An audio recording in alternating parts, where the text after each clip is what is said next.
شکل و صورت سے بھی پاک ہے، کھانے پینے سے پاک ہے۔ ابو جہل کہنے لگا اجعلت الآلہۃ الہا واحدا ان ھذا لشیء عجاب۔ اسی کو اللہ نے قرآن میں ذکر کیا، اے محمد تو اتنے ہمارے خدا ہیں، ان کو تو ایک خدا بنا دیتا ہے، یہ کیسے ممکن ہے؟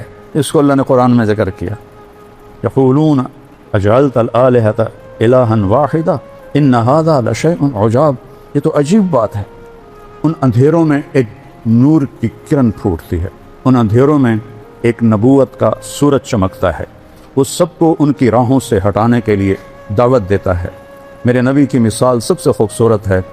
آپ کو جب اللہ نے حکم دیا قم فانذر، کھڑے ہو جاؤ میرے محبوب، یا ایھا المدثر، قرآن میں دو لفظ ہیں، یا ایھا المزمل، یا ایھا المدثر، دونوں کا مطلب ہے چادر لپیٹ کے سویا ہوا۔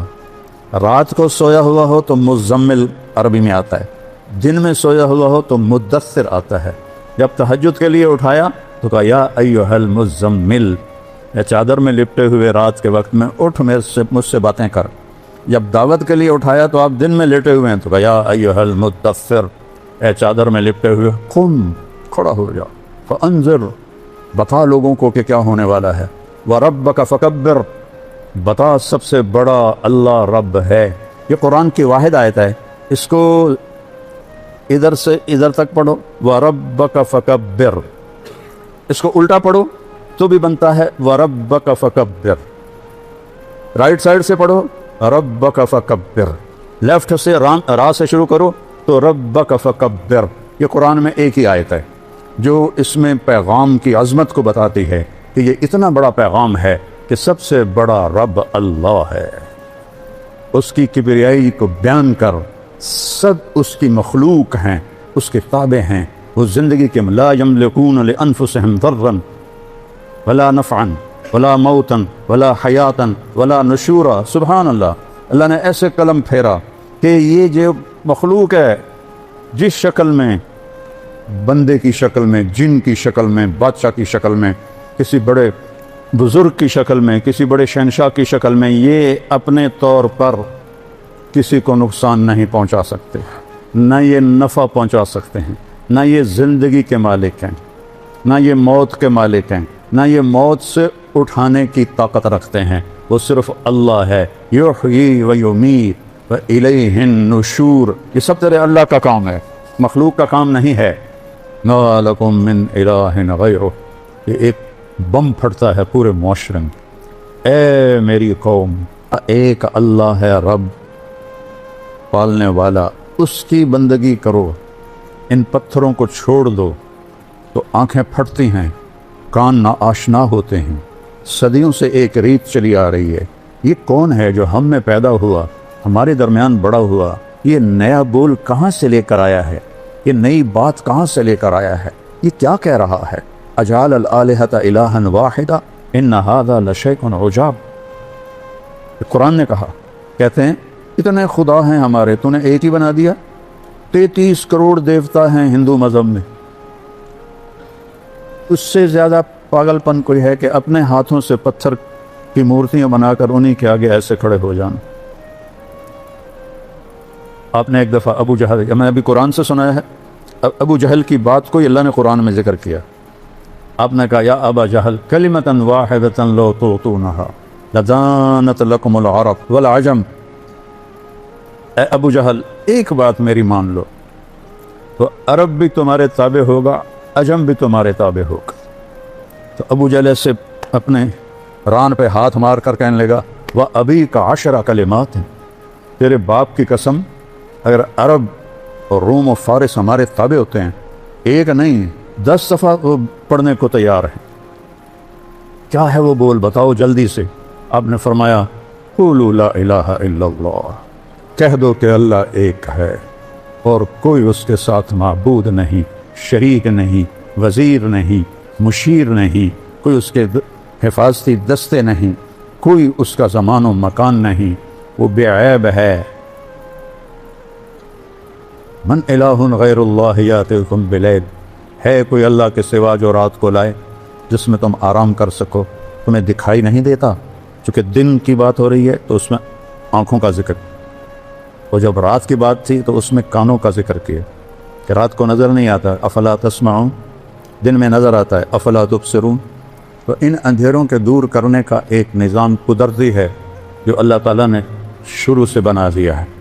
یہ دل لا تعمل ابصار ولکن تعمل قلوب التی فی الصدور، یہ آنکھوں سے اندھے نہیں ہیں، یہ دل سے اندھے ہیں، ان کے دلوں پر سیاہی ہے، ان کے دلوں پر اندھیرا ہے۔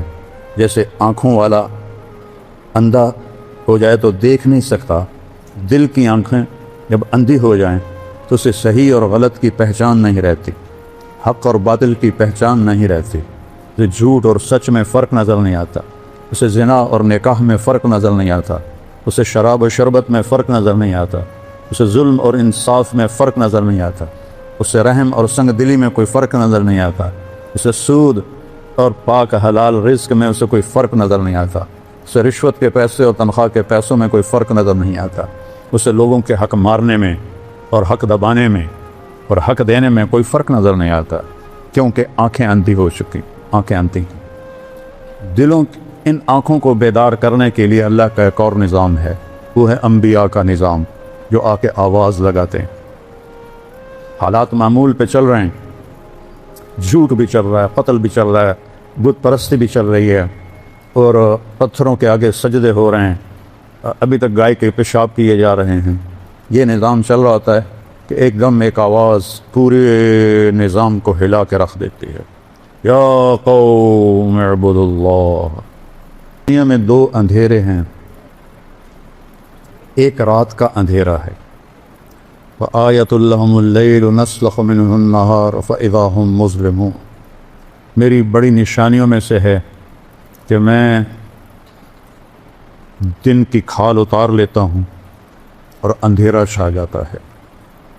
یہ اندھیرے وہ ہیں جو آفاقی ہیں، اس کائنات کے اندر ہے۔ ایک اندھیرا ہے جو دل پہ چھاکا،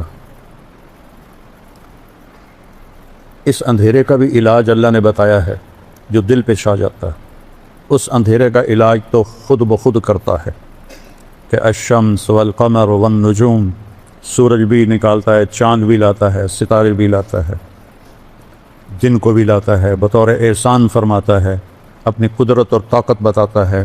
اگر میں رات کو کھڑا کر دوں، قل ارأیتم من جعل اللہ علیکم اللیل سرمدا الی یوم القیامۃ من الہ غیر اللہ یاتیکم بضیاء افلا تسمعون، میں رات کھڑا کر دوں، دن کو آنے نہ دوں، کوئی ہے رات کو واپس کرے، دن کو لے کر آئے؟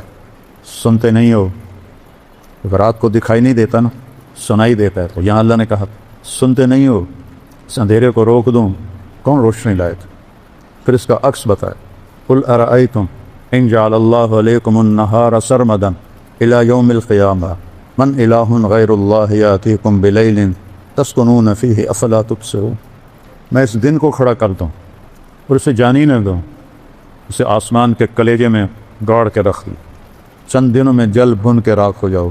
وَرَبَّكَ فَكَبِّرْ، اٹھ جا میرے محبوب، پیغام سنا۔ اب صفا پہاڑ پہ جاتے ہیں، معمول کی رفتار ہے، بازار چل رہے ہیں، گھروں میں کام ہو رہا ہے، بازاروں میں ہو رہا ہے، بیت اللہ میں قریش کی محفل لگی ہوئی ہے، مزدور مزدوری کر رہے ہیں، تاجر تجارت کر رہے ہیں، کھیتی والا کھیتی کر رہا ہے، عورتیں کام کاج کر رہی ہیں کہ صفا پہاڑ سے ایک آواز آتی، یا صباح قریش، ہوئے ہوئے کیا منظر ہوگا، یا صباح قریش، اے قریش کی ہلاکت۔ جب کسی خطرے سے خبردار کرنا ہوتا تھا تو یہ لفظ بولا جاتا تھا، آپ نے کہا یا صباح قریش، ایک دم اللہ نے آپ کی آواز کو اتنا اونچا کر دیا کہ پورے مکے کے شہر میں، وادی میں اس آواز کو اللہ نے پہنچایا، پہاڑ نرم ہو گئے، آواز نے پار کیا، پتھر نرم ہو گئے، چٹانیں نرم ہو گئی، چاروں سمتیں سمٹ گئیں، مشرق مغرب شمال جنوب میرے نبی کے منہ کے آگے آ گئے، اور آواز ایسے پھیلی جیسے بم کا دھماکہ ہوتا ہے، چاروں طرف اس کی آواز جاتی ہے، ایسی میرے نبی نے دھماکہ کیا، یا صباح قریش، قریش کی ہلاکت۔ ایک دم تھم گئی ساری زندگی، سب کی آنکھیں اوپر اٹھی، تو آپ نے کہا یا بنی فہر، فہر قریش کا نام ہے، پہلا شخص جس کو قریش کہا گیا وہ فہر ہے. تو آپ نے سب سے پہلے پکارا یا بنی فہر ابن مالک، یا بنی مر بن کعب، یا بنی کعب ابن لوی. ہر قبیلہ جب اپنا نام سنتا تو بھاگے بھاگے آتے. یا بنی تیم، یا بنی عدی، یا بنی سہم، یا بنی جمحہ، یا بنی عبد المطلب، یا بنی ہاشم، یا بنی عبد شمس، یا بنی زہرہ، یا بنی نوفل، یا بنی عبد شمس. ایسے ایک ایک قبیلے کو پکارا اور قبیلوں کے قبیلے ایک دم صفا کے نیچے اکٹھے ہوتے گئے. تو ابو لہب نے کہا ہاذا قریش بین یدیک، یہ سارے قریش قبیلوں کے میں نے نام لیے ہیں، کیا یہ تیرے سامنے ہیں؟ آپ نے کہا ارأیتم لو قلت لکم ان جیشا خلف الصفا یرید ان یغیر علیکم اتصدق. تو نہیں، اگر میں یہ کہوں کہ صفا پہاڑ کے پیچھے ایک لشکر تم پہ حملہ کرنے والا ہے، میری مانو گے؟ صفا کو اتنا بڑا پہاڑ نہیں تھا کہ پیچھے لشکر نظر نہ آئے. لیکن انہوں نے کہا ما جرمنا علیک الکذب، ہم نے کبھی تجھے جھوٹ بولتے نہیں سنا. فإنی انذرکم بین یدی عذاب شدید قولوا لا الہ الا اللہ، پھر میں تمہیں اس اللہ کے عذاب سے ڈراتا ہوں جو ایک اکیلا ہے، اور یہ لات و منات کو اور حبل کو چھوڑ دو اور ایک اللہ کی وحدانیت کا اقرار کرو. جیسے اندھیروں میں روشنی کی کرن گئی، رات کے اندھیروں کو سورج نے دور کیا، دن کے اندھیروں کو میرے نبی کی آواز نے شمع بن کے جلی. نصیب آگے جس چیز کا